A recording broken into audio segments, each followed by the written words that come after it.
Bonjour! Aujourd'hui, dans le cadre de mon exploration du logiciel IK Multimédia Amplitude 5, je vais commencer, ça va être en deux parties, je vais commencer l'exploration des effets delay ou écho. Je vais faire un petit historique rapide. L'effet écho, on sait c'est quoi un écho, hein? J'imagine que je n'ai pas vraiment besoin d'expliquer c'est quoi un écho. L'effet écho est apparu durant les années 50. À l'origine, c'était un effet qui était sur la console du studio où ce qu'on enregistrait.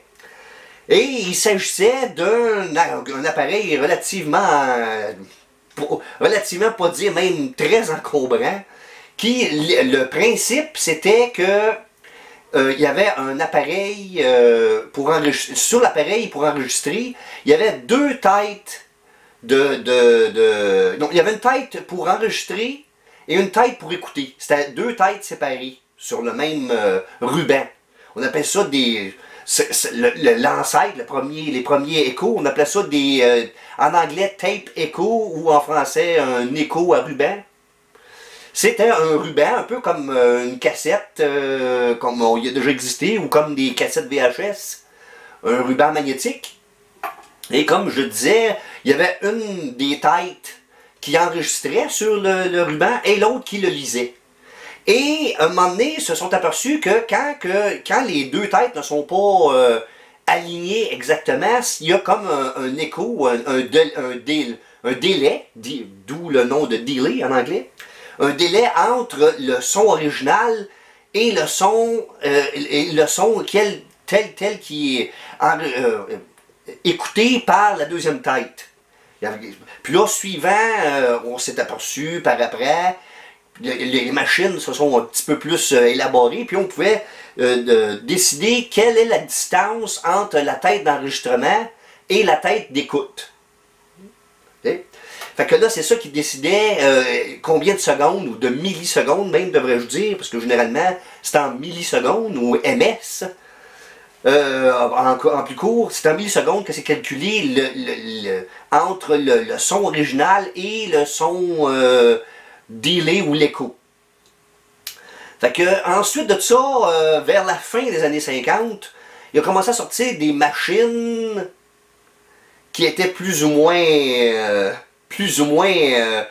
portative, c'était quand même relativement gros. Là. On parle d'une machine environ, ça de large par ça de profond, par après ça d'eau, à l'intérieur de ça, il y avait comment on appellerait ça, un loop, un ruban, qui avait tout le temps la même longueur, là, soit dit en passant, là, qui faisait l'effet que je viens de décrire.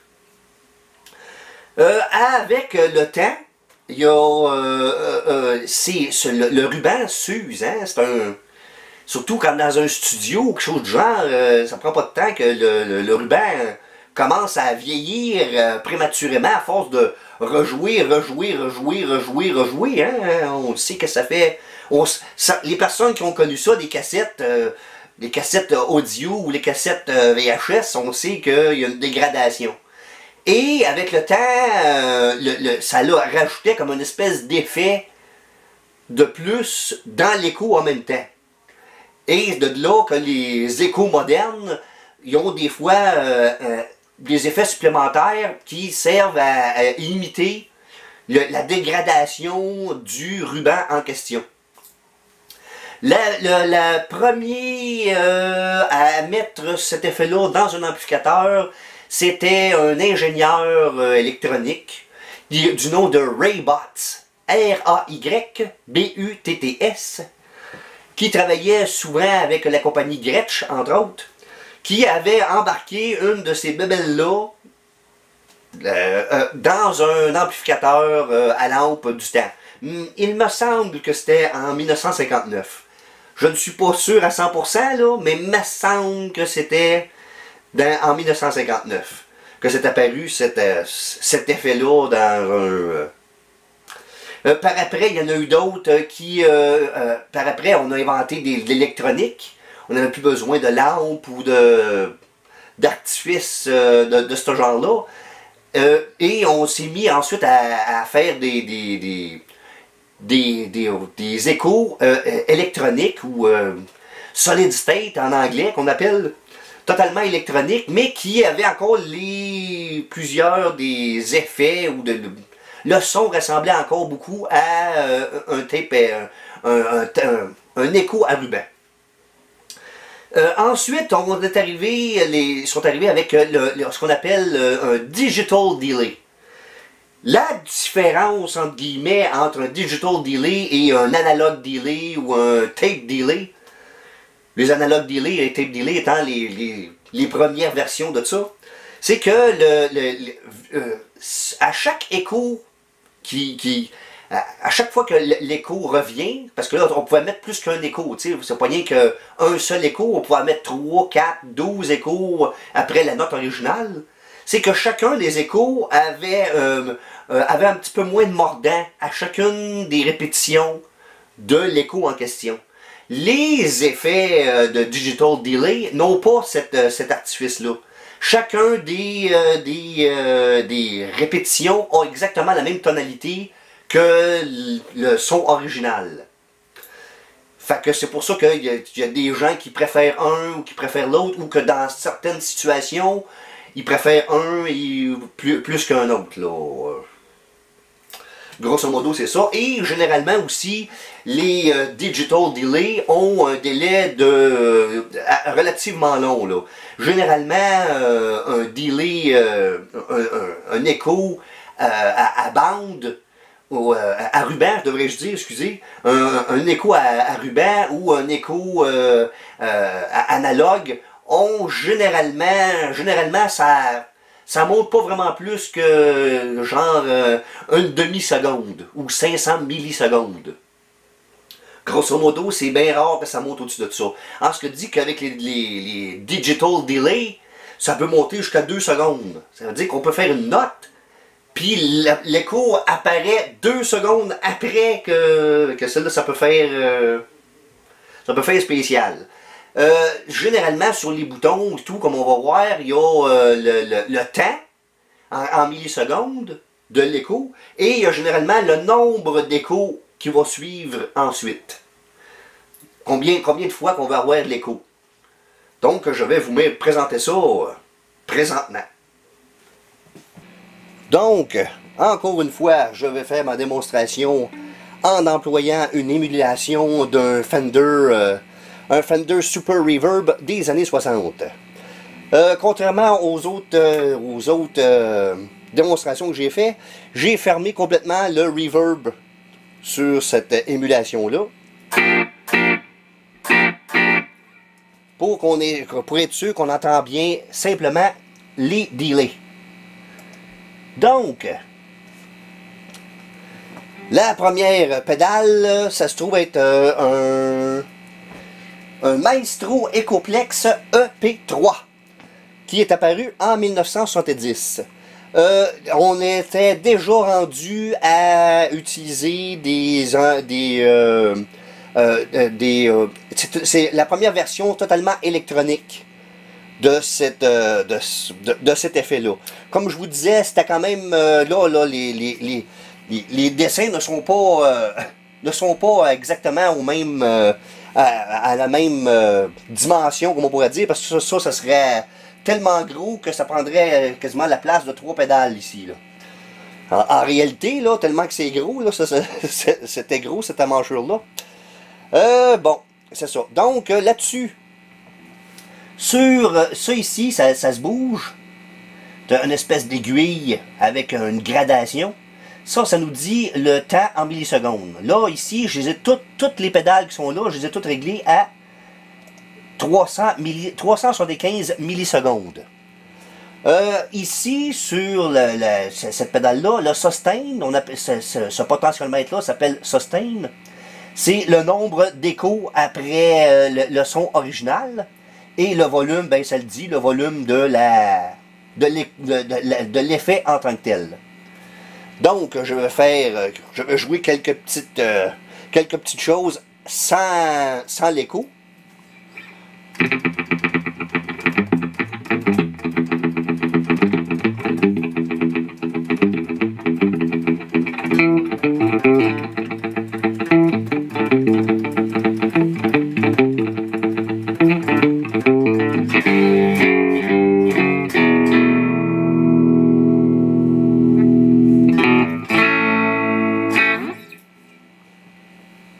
Je vais engager la pédale.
Bon, je vais essayer maintenant la deuxième, qui est une Electro Harmonix Deluxe Memory Man, qui est apparue en 1980. Le Memory Man est apparu, avant ça, est apparu dans la deuxième moitié des années 70. Mais la version qu'il y a là, elle rajoute, j'ai parlé que quand que le ruban était usé, ça a rajouté un petit peu certaines sortes d'effets. Sur cette pédale-là, il y a l'effet, justement, il rajoute l'effet en question. Donc, ça veut dire qu'il y a, ici, ça c'est le potentiomètre qui règle combien qu'il y a de l'effet en question. Ici, il y a un interrupteur qui choisit entre l'effet chorus ou l'effet vibrato qui est rajouté avec l'écho. Donc, je vais actionner la pédale.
Bon, j'imagine que ça vous en a donné un beau petit exemple.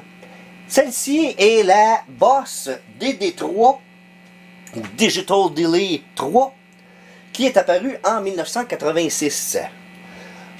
Ici, il y a un petit logo de Slash parce que c'est... Ici, dans ce logiciel-là, il associe à des effets utilisés par Slash du groupe, voyons, je me rappelle plus, juste pour le dire. Voyons, comment ça s'appelle déjà ce groupe-là? Ah d'accord, un de leurs albums fétiches, c'est Appetite for Destruction. Bon, fait que là, comme je disais, je sais pas jusqu'à quel point ça va paraître, là, mais ça, c'est vu que c'est un digital delay, les échos sont plus francs que ce qu'on vient d'entendre. On va voir qu'est-ce que ça donne.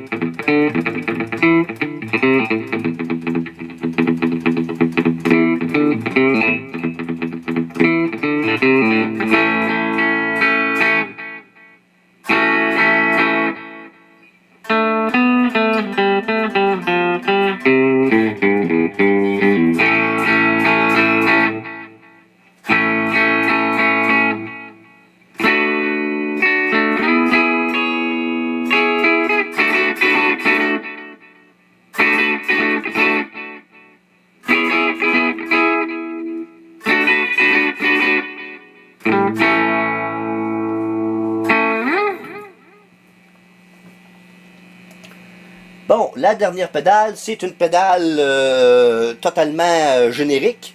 Une pédale de delay, c'est-tu un digital delay ou un... Il dit juste delay, fait que c'est probablement un digital. Un écho digital. Donc, on va écouter cela.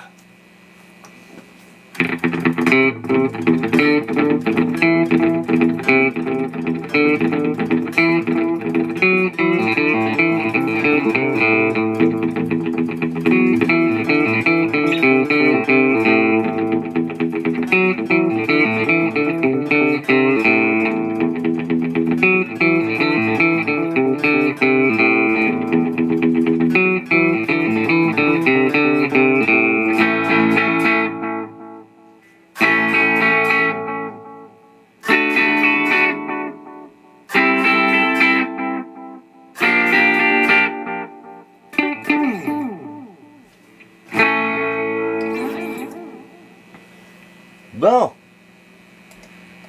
comme je disais, je les ai toutes essayées, elles étaient toutes le plus proche que j'ai été capable de les mettre pour qu'ils soient égales les unes envers les autres. Maintenant, ce que je vais essayer de faire un peu, je vais jouer un petit peu avec les effets en question. Là, présentement, j'étais sur mon micro du pont. Je vais maintenant actionner mon micro du manche aussi. Donc, je vais avoir et le micro du manche et le micro du pont qui jouent en même temps. Je vais aussi baisser la vitesse ou le temps de l'écho. Baisser ça. C'est ça. On va dire 53 millisecondes. Et je vais baisser ça pour essayer d'avoir un seul écho.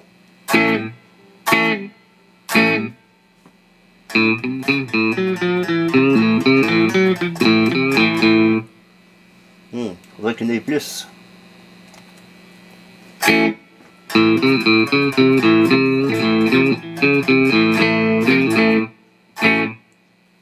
Encore un petit peu plus.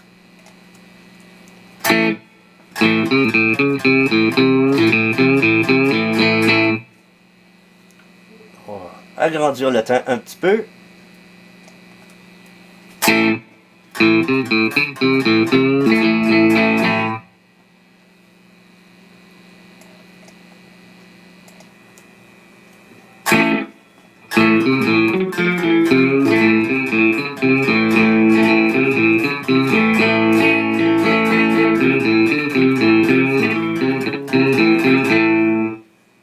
Donc, on remarque que ça fait un effet un petit peu comme si on était dans les toilettes publiques un petit peu.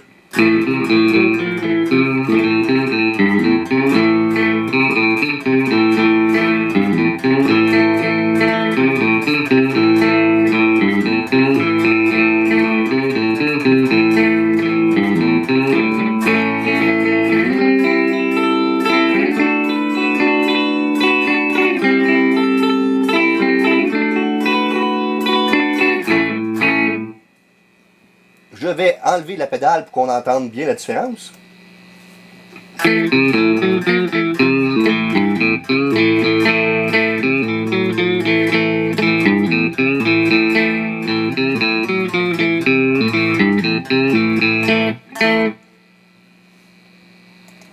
Avec la pédale.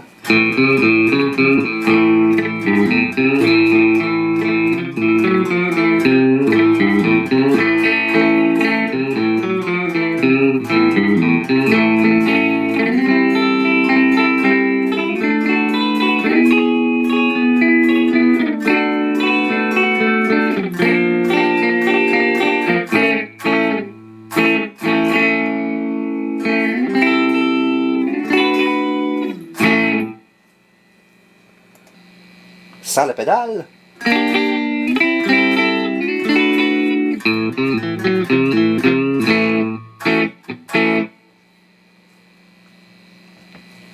Avec la pédale.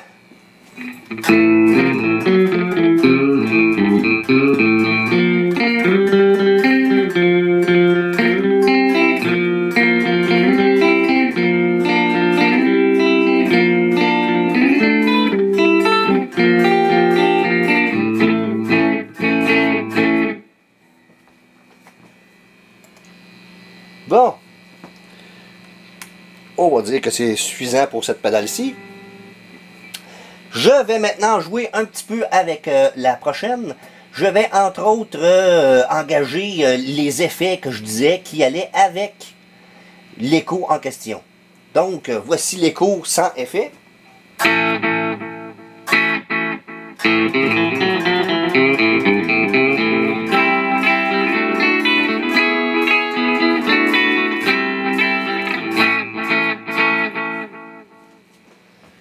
Je vais maintenant rajouter de l'écho, un effet avec.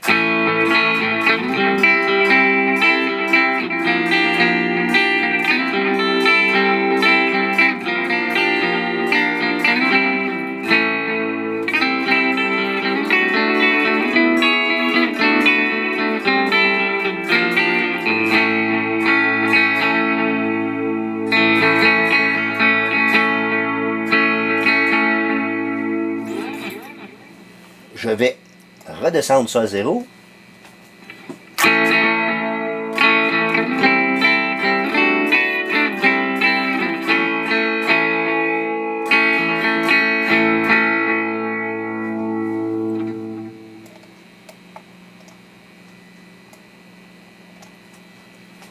Et je remets encore l'effet supplémentaire.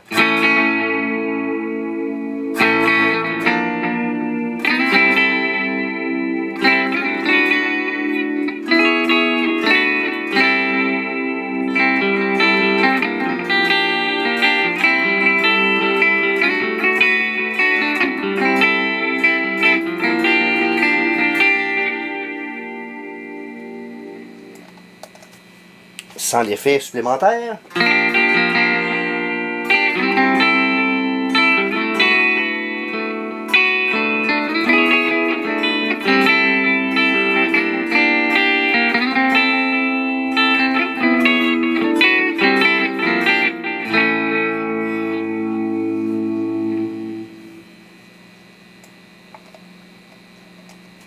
Je remets encore la modulation.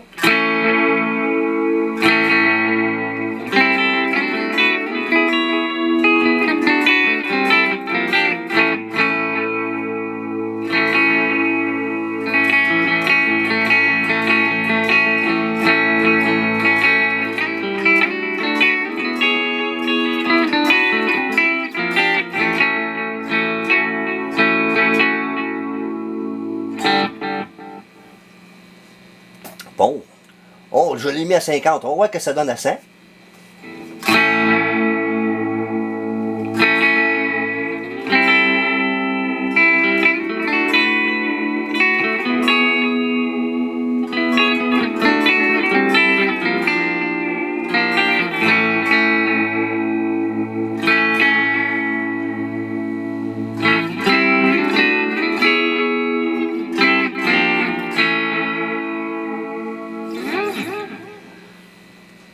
Bon, si on le remet à 50, mettons.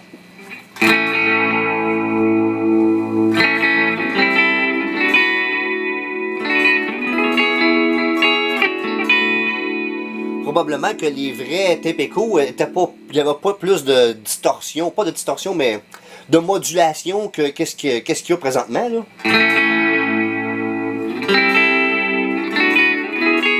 Probablement que quand je l'ai mis au maximum, ça dépassait probablement ce qu'il y avait en réalité. Là.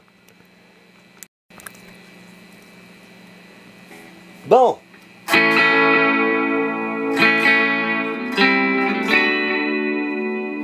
Là, j'étais à chorus. Je vais, avec l'interrupteur, je vais le mettre à vibrato.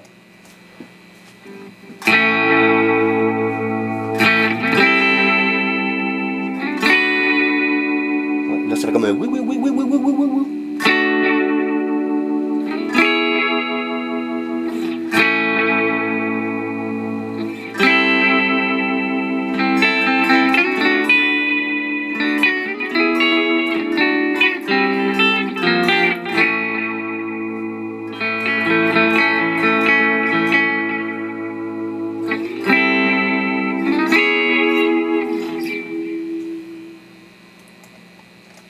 sans le vibrato.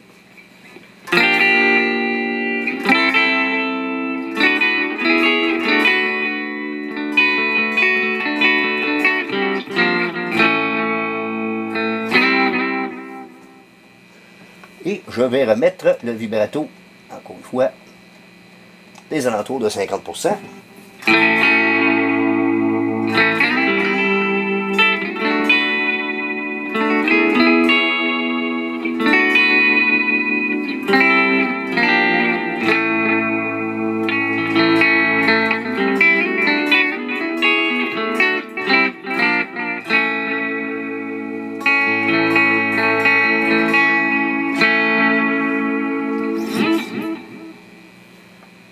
On va essayer ça au maximum.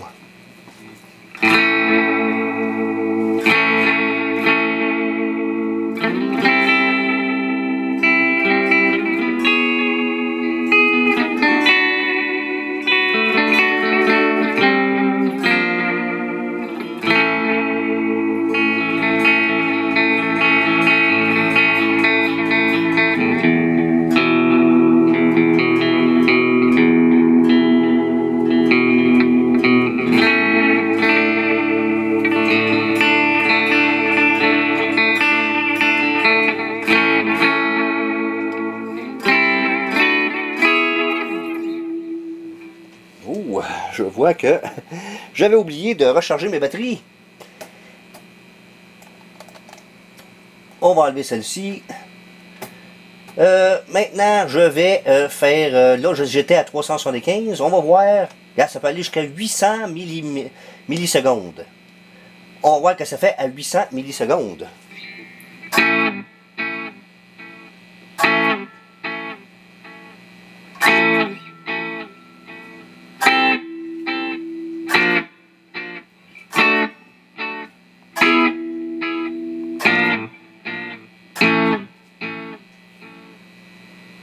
Je vais le remettre 300 quelque chose.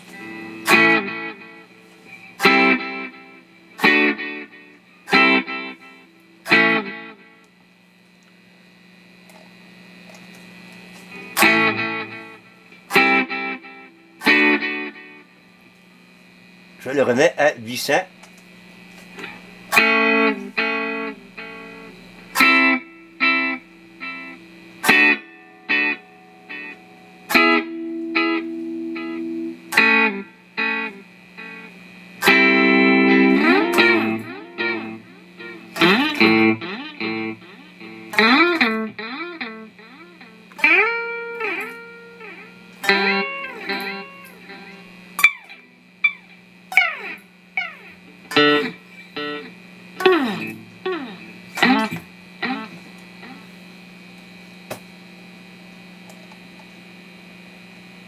Je vais remettre tout ce que j'étais et je vais... on va dire que pour celle-là, il faut que je fasse ça vite.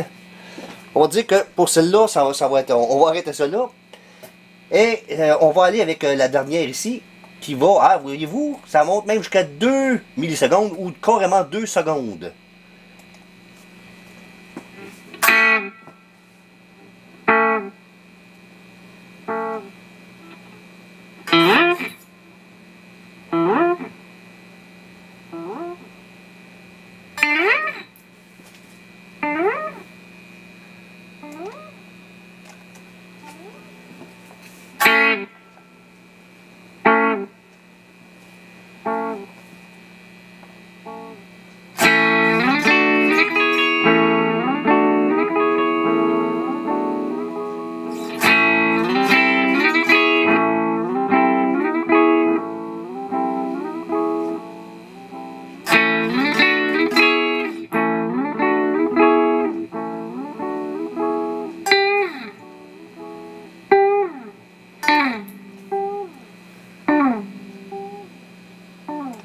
Bon, je vais remettre ça à quelque chose d'un peu plus normal.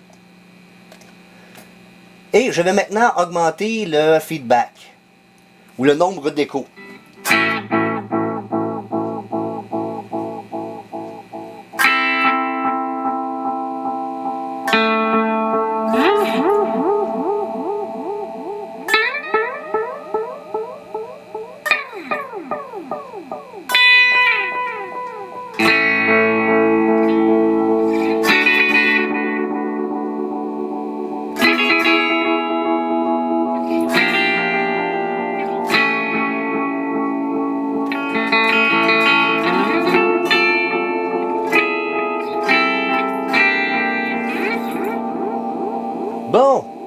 On va finir ça maintenant en beauté. On va augmenter ça et on va mettre ça. Je vais vous montrer qu'est-ce que ça fait au maximum. Ça va probablement faire quelque chose de très spécial.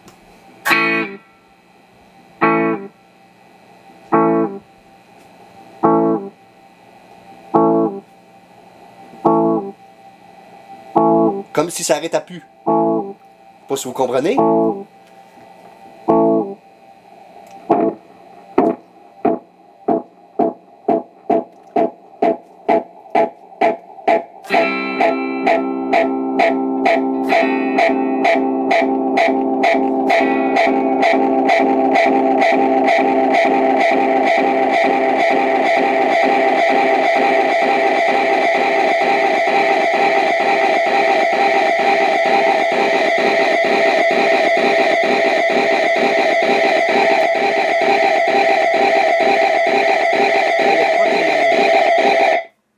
Je sais pas pourquoi il continue, j'ai arrêté la pédale.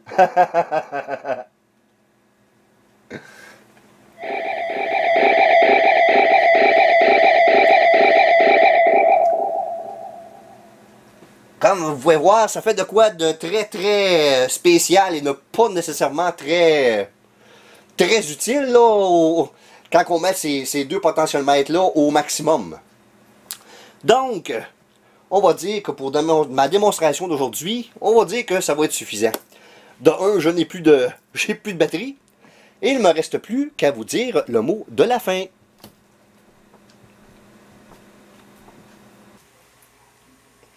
Bon, ben, il me reste tout juste assez d'énergie pour vous remercier d'avoir bien voulu regarder cette vidéo. Et je vous invite cordialement à regarder les autres vidéos apparaître sur cette chaîne.